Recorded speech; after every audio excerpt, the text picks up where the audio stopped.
വ്യാജ റിട്ടേൺ സമർപ്പിച്ച് ആദായ നികുതി റീഫണ്ടിലൂടെ രാജ്യത്ത് നടന്നത് കോടികളുടെ തട്ടിപ്പാണ്. അതെ, ശരിയാണ്. നിങ്ങളൊരു സാലറീഡ് എംപ്ലോയി ആണോ? 2022 മുതൽ 25 വരെ ITR അഥവാ ഇൻകം ടാക്സ് റിട്ടേൺസ് സബ്മിറ്റ് ചെയ്തവരാണോ? എങ്കിൽ നിങ്ങൾക്കുള്ളതാണ് ഈ വീഡിയോ.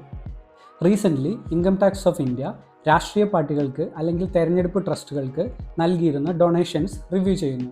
ഫിനാൻഷ്യൽ ഇയർ 2022 മുതൽ 25 വരെ സെക്ഷൻ 80 GGCയുടെ അണ്ടറിൽ ക്ലെയിം ചെയ്ത എമൗണ്ടുകളാണ് റിവ്യൂ ചെയ്യുന്നത്.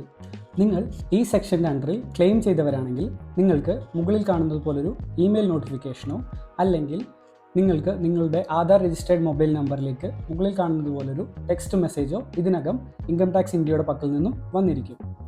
If your 80 GGC claim is genuine, no need to panic. Keep the following document ready. If your claim was incorrect, you need to file a updated return under the section 139(8)(a). Updated return നിങ്ങൾ file ചെയ്യുന്നത് 12 മാസത്തിനുള്ളിലാണെങ്കിൽ നിങ്ങളുടെ പക്കൽ നിന്നും 25% of പിഴയും 12 മുതൽ 24 മാസത്തിനുള്ളിലാണ് നിങ്ങൾ updated return file ചെയ്യുന്നതെങ്കിൽ നിങ്ങളുടെ പക്കൽ നിന്നും 50% ഓഫ് ഫൈൻ ഈടാക്കാവുന്നതാണ്. അപ്ഡേറ്റഡ് റിട്ടേൺ ഫയൽ ചെയ്യാത്ത പക്ഷം നിങ്ങളുടെ പക്കൽ നിന്നും 200% വരെ പിഴ ഈടാക്കാൻ ഇൻകം ടാക്സ് ഡിപ്പാർട്ട്മെൻറ്റിന് അധികാരമുണ്ട്.